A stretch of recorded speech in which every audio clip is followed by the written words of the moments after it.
Hi friends, welcome back to my channel Siri Aadya creations. ఈరోజు బ్రహ్మముడి ఎపిసోడ్లో కవి గారు అలా నడుచుకుంటూ వెళ్తుంటే తను రాసిన కవితల బుక్ కనిపిస్తుంది. అక్కడికి వెళ్తాడు. వెళ్ళి అది చూస్తూ ఉంటాడు. అప్పుడు వాళ్ళ వదిన అతని కవితను ప్రింట్ చేపించింది గుర్తుకు వస్తుంది కవి గారికి. అప్పుడు కళ్యాణ్ ఇలా అంటాడు, జాబ్ కోసం వెతుకుతున్న నాకు ఇదొక మంచి దారి చూపించావు అనేసి అనుకుంటాడు. అలా చెప్తుంటే తను అడుగుతాడు, ఏంటి బాబు మీరు కవితలు రాస్తారా అనేసి. అవును, ఇది నేను రాసిన బుక్కే అనేసి చెప్తాడు కవి. ఈ బుక్ నాకు ఇస్తారా అని, ఎంత దీని కాస్ట్ అనేసి అడుగుతాడు కళ్యాణ్. అప్పుడు దీనికి 20 రూపీస్ అనేసి చెప్తాడు అతను. అప్పుడు కళ్యాణ్ జేబులు చూసుకునేసరికి డబ్బులు ఉండవు. నేను నా పరిస్థితి ఆలోచించకుండా అడిగాను, ఈ బుక్ మీరు దాచిపెట్టండి, నేను మళ్ళీ వచ్చి తీసుకుంటాను అనేసి చెప్తాడు. 20 రూపీస్ గురించి అంత పెద్ద మాటలు ఎందుకు బాబు, మీరు తీసుకువెళ్ళండి, మీరు తర్వాత తీసుకొచ్చి ఇవ్వండి అనేసి చెప్తాడు అతను. అదేంటి, నేను ఎవరో తెలియదు కదా, నాకెందుకు మీరు అప్పుగా ఇస్తున్నారు అనేసి అంటాడు కళ్యాణ్. మీరు కవిని అని చెప్తున్నారుగా, అంతకన్నా పెద్ద మాట ఏముంటుంది, మీ గుణం నాకు తెలియదా, మీ కవితలు నేను చదివాను, చాలా బాగున్నాయి, మీరు ఏదో ఒక రోజు బాగా గొప్ప స్థాయికి ఎదుగుతారు, నేను ఆ స్టేజ్ నుంచే వచ్చాను అనేసి చెప్తాడు అతను. అవునా, మీరు కవితలు రాస్తారా అనేసి అడుగుతాడు కళ్యాణ్. లేదండి, నేను కవితలు రాసిన వారిని ప్రింట్ చేస్తాను, రాసినవన్నీ, కాకపోతే అది దివాలా తీయడంతో ఇలా వచ్చి ఉంటున్నాను, కాకపోతే నాకు సంతృప్తిగానే ఉంది.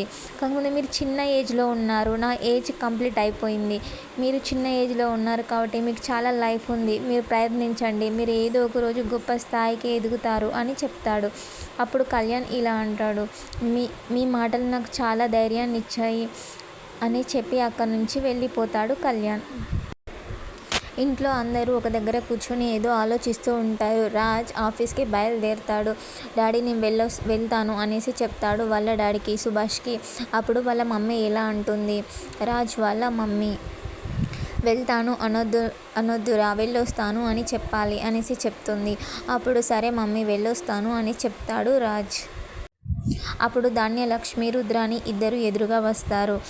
ఏంటి రాజ్, ఎటెళ్తున్నావు అనేసి అడుగుతుంది రుద్రాని. ఎందుకు అనేసి అంటుంది స్వప్న. రాజ్ ఇలా అంటాడు, ఏంటి నీకేమైనా అభ్యంతరమా అనేసి అంటారు రుద్రాణిని. అప్పుడు రుద్రాని, నాకు కాదు, మీ పిన్నికి అభ్యంతరం ఉంది అనేసి అంటుంది రుద్రాని.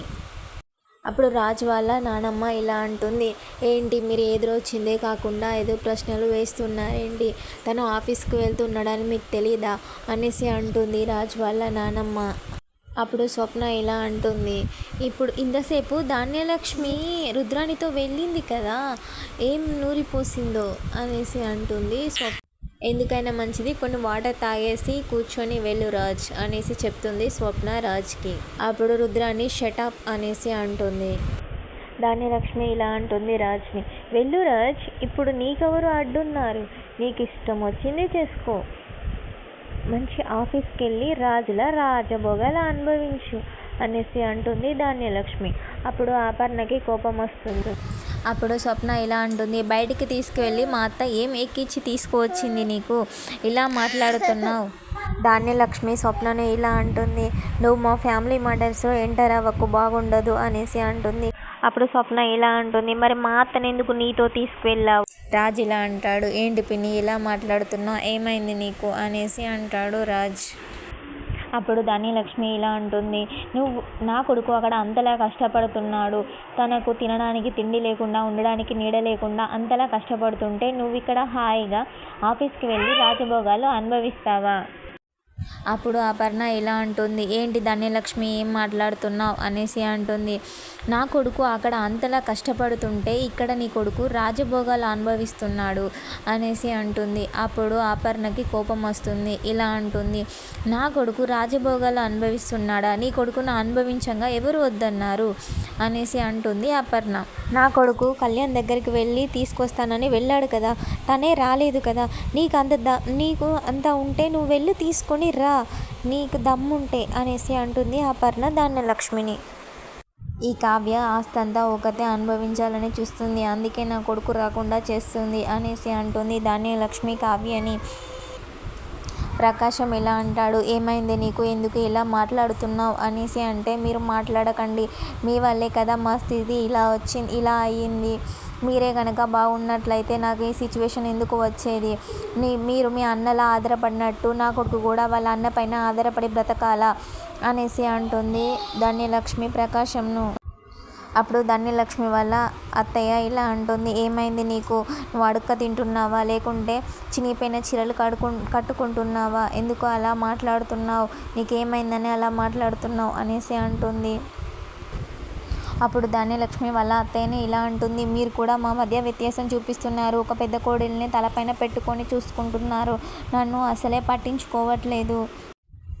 అప్పుడు ప్రకాశంకి కోపం వస్తుంది. ఏంటి నీకు ఏమైంది, నీ కొడుకు ఎక్కడో ఉన్నాడు కదా, తనకి ఎలా న్యాయం చేయమని అడుగుతున్నావు నువ్వు ఇక్కడికి వచ్చి. వాడిని ఇక్కడికి రాగా ఎవరైనా ఆపారా, ఎవరైనా వద్దు అని అన్నారా అనేసి అంటాడు ప్రకాశం. అప్పుడు సుభాష్ వచ్చి, ఏంటమ్మా నీ బాధ, ఏం కావాలి నీకు, చెప్పు, ఇప్పుడు నీకు ఎలా న్యాయం జరగాలి అనేసి అడుగుతాడు సుభాష్. అప్పుడు ధాన్యలక్ష్మి ఇలా అంటుంది, ఈ ఆస్తిని ముక్కలు చేయండి అనేసి అంటుంది. మా వాటా మొత్తం మా కళ్యాణ్కి ఇచ్చేస్తాము అనేసి చెప్తుంది ధాన్యలక్ష్మి. అందరూ షాక్ అవుతారు.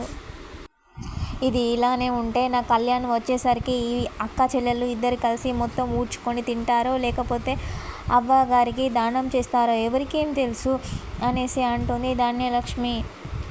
అప్పుడు కావ్య ఇలా అంటుంది, మీరు ఆస్తిని ముక్కలు చేసుకుంటారో వాటా లెక్క పని చేసుకుంటారో నాకు అనవసరం, నన్ను మధ్యలో ఎందుకు ఎంటర్ చేస్తున్నారు అనేసి అంటుంది కావ్య. స్వప్న ఇలా అంటుంది, అప్పుడు ఈమెకు పిచ్చి కుక్కను కుట్టిన దోమ ఏపాటో ఈమెకే వచ్చి కుట్టినట్టుంది, ఇదేదో కొత్త వైరస్ అనుకుంటా ఇలా బిహేవ్ చేస్తున్నారు, అందరూ ఈమెకు కొంచెం సోషల్ డిస్టెన్స్ పాటించండి అనేసి చెప్తుంది స్వప్న. ధాన్యలక్ష్మి వాళ్ళ అత్తయ్యకి కోపం వస్తుంది. ఏంటి, ఆస్తిని ముక్కలు చేయాలా, ఎందుకు ముక్కలు చేయాలి, తరతరాల నుంచి వస్తే ఆస్తిని ఎలా ముక్కలు చేయమని అడుగుతున్నావు, నువ్వేం మాట్లాడుతున్నావు ధాన్యలక్ష్మి అనేసి అంటుంది. అప్పుడు ప్రకాశం వచ్చి, నీకేమన్నా అనామిక దయ్యం పట్టిందా ఏంటి, అనామికకు తాతలా తయారయ్యావు, ఎందుకు ఇలా బిహేవ్ చేస్తున్నావు, ఇప్పటికే నీ ప్రవర్తన వల్ల నా కొడుకు జీవితం సర్వనాశనం అయిపోయింది, ఇప్పుడు కూడా నీ వల్లే నా కొడుకు రోడ్లు పట్టుకొని తిరుగుతున్నాడు, ఇంకా నువ్వు మారవా అనేసి ప్రకాశం ధన్యలక్ష్మిని అంటాడు. మీరు ఊరుకోండి, మీరు ఇంకో మాట మాట్లాడకండి, నా కొడుకు నీకు వచ్చిన గతినే పట్టించకండి, మీకే ఏం తెలియకుండా అన్న పైన ఆధారపడుతున్నావు, అలానే నా కొడుకు ఆధారపడాలా అనేసి అంటుంది ప్రకాశంని. రాజ్ ఎలా అంటాడు, ఏంటి పిన్ని, నేను కళ్యాణ్ని తక్కువ చేస్తానా, తనని ఎప్పుడు కానీ నల్లా చూసుకోలేదు, నేను ఎందుకు తన డబ్బులు తింటాను, ఎందుకు అలా మాట్లాడుతున్నారు, మేమెందుకు నీకు అలా అనిపిస్తున్నాము అనేసి అంటాడు రాజ్. అప్పుడు కావ్య ఇలా అంటుంది, మీరు ఏమైనా చేసుకోండి, కాకపోతే నా భర్తను మాత్రం తక్కువ చేసి మాట్లాడకండి, నేను ఊరుకోను అనేసి అంటుంది కావ్య. ధన్యలక్ష్మి వాళ్ళ అత్తయ్య ఇలా అంటుంది, ఏమైంది నీకు, ఎందుకు ఇలా బిహేవ్ చేస్తున్నావు, ఎవరితో కలిసి ఏం నేర్చుకున్నావు. ధాన్యలక్ష్మిని అపర్ణ ఇలా అంటుంది, ఏ దరిద్ర దేవతతో కలిసి ఇవన్నీ నేర్చుకున్నావు అనేసి అంటుంది. ఏ దరిద్ర దేవత ఎదురొచ్చిందో అనేసి అంటుంది. అప్పుడు ఏంటి వదిన ఏం మాట్లాడుతున్నావు అనేసి అంటుంది రుద్రాని. అప్పుడు స్వప్న ఇలా అంటుంది, దరిద్ర దేవతలో దేవత ఉందని పొంగిపోకు, అది కూడా తిట్టే అనేసి చెప్తుంది స్వప్న రుద్రానికి. ధాన్యలక్ష్మికి ఎవరు ఎంత చెప్పినా కూడా వినదు, వాళ్ళ అత్త ఎంత గడ్డి పెట్టినా కూడా వినదు. ప్రకాశంకి కోపం వస్తుంది, తనను కొట్టడానికి వెళ్తాడు. సుభాష్ ఆపుతాడు. ఏంటండి కొట్టండి, నేను మాట్లాడిన దానిలో తప్పేముంది, నా కొడుకు జీవితం గురించి నేను అడుగుతున్నాను, దీనిలో నా తప్పేమైనా ఉందా అనేసి అంటుంది ధాన్యలక్ష్మి. ఈ ఆస్తిని ముక్కలు చేయండి అనేసి అంటుంది. అప్పుడు అక్కడికి ధాన్యలక్ష్మి వాళ్ళ మామయ్య వస్తాడు. ధాన్యలక్ష్మి అనేసి అంటాడు, ఏం మాట్లాడుతున్నావు నువ్వు, ఆస్తిని ముక్కలు చేయాలా, ఇది నా ఆస్తి, తరతరాల నుంచి వచ్చే ఆస్తి, నా ఆస్తిని మీరు ఎలా ముక్కలు చేస్తారు, నా తర్వాత తరంకి కూడా ముక్కలు చేయడం ఉండదు, ఇది ఉమ్మడి కుటుంబం, దీంట్లో వేరు పడడం అనేది ఉండదు, అందరూ కలిసే ఉండాలి, కలిసే అనుభవించాలి, ఆ పైన కూడా ఈ కుటుంబంలో అమ్మడం, దీన్ని ముక్కలు చేయడం అంటూ జరగదు అనేసి చెప్తాడు ధన్యలక్ష్మి వాళ్ళ మామయ్య. నీకెందుకు ఇలాంటి ఆలోచన వచ్చింది, ఏ దుర్బుద్ధి ఎలా పుట్టింది, ఒక్కసారి ఇలా అసూయ పుట్టిందంటే ఇది పోనే పోదు అనేసి అంటాడు. అప్పుడు ధన్యలక్ష్మి ఇలా అంటుంది, ఏంటి మామయ్య నీ మాట్లాడింది తప్ప? నా కొడుకు అక్కడ అంతలా బాధపడుతున్నాడు, ఈ ఆస్తిని ఒక్కడే అనుభవిస్తున్నాడు అనేసి అంటుంది ధన్యలక్ష్మి. నీ కొడుకును వీళ్ళందరూ పంపించేశారా? వీళ్ళందరూ కలిసి రాకు అని అంటున్నారా? తనే కదా వెళ్ళింది, తనే కదా రావట్లేదు, మరి అలాంటప్పుడు వీళ్ళందరినీ నువ్వు ఎలా నిందిస్తావు అనేసి అడుగుతాడు వాళ్ళ మామయ్య ధన్యలక్ష్మిని. నీకు ఇలాంటి దుర్బుద్ధి ఎలా పుట్టింది అనేసి అంటాడు. అందరికీ కారణం ఎవరు అనేసి అంటే అప్పుడు స్వప్న ఇలా అంటుంది, దీనంతటికీ మా అత్తే కారణం.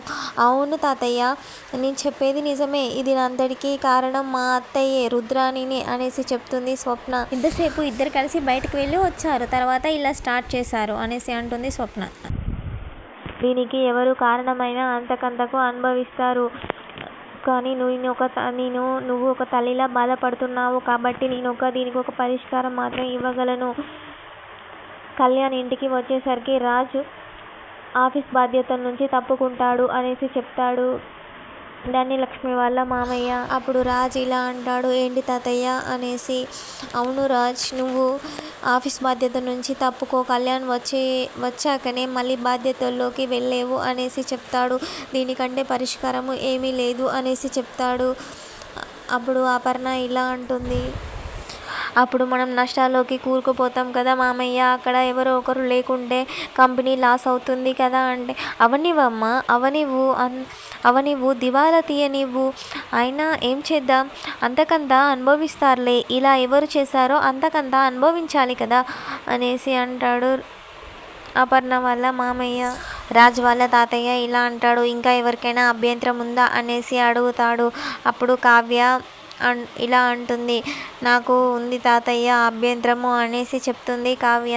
తాతయ్య, మీరు ఇప్పుడు తీసుకున్న నిర్ణయం చిన్నత్తయ్య కోపం తగ్గాలనేసి తీసుకోవచ్చు, కాకపోతే అలా చేస్తే మన ప్రత్యర్థులకి అందరికీ మనము ఛాన్స్ ఇచ్చినట్టు అవుతాము, మన కంపెనీ లాస్లో కూరుకుపోతుంది, దాన్ని భర్తీ చేయడం చాలా కష్టమవుతుంది అనేసి చెప్తుంది కావ్య.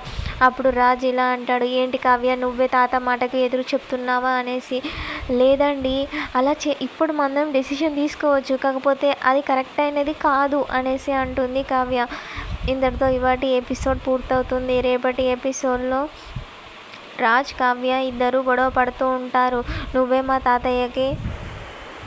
తాతయ్యకి ఎదురు మాట్లాడతావా, ఎందుకు అలా మాట్లాడుతున్నావు, మా తాతయ్య తీసుకున్న నిర్ణయానికన్నా నిర్ణయం కరెక్టా అనేసి అంటాడు. లేదండి, తను నిర్ణయం కరెక్ట్ తీసుకుంటే నేనెందుకు వద్దంటాను అనేసి అంటుంది.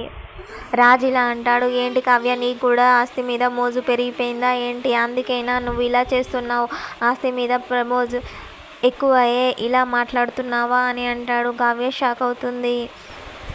అందుకే కళ్యాణ్ని రానివ్వడం లేదా ఇంటికి అనేసి అంటాడు రాజ్ కావ్యని. ప్లీజ్ నా ఛానల్ ఇప్పుడే కనుక చూస్తున్నట్లయితే లైక్, షేర్ అండ్ సబ్స్క్రైబ్ చేయడం మర్చిపోకండి. Bye friends.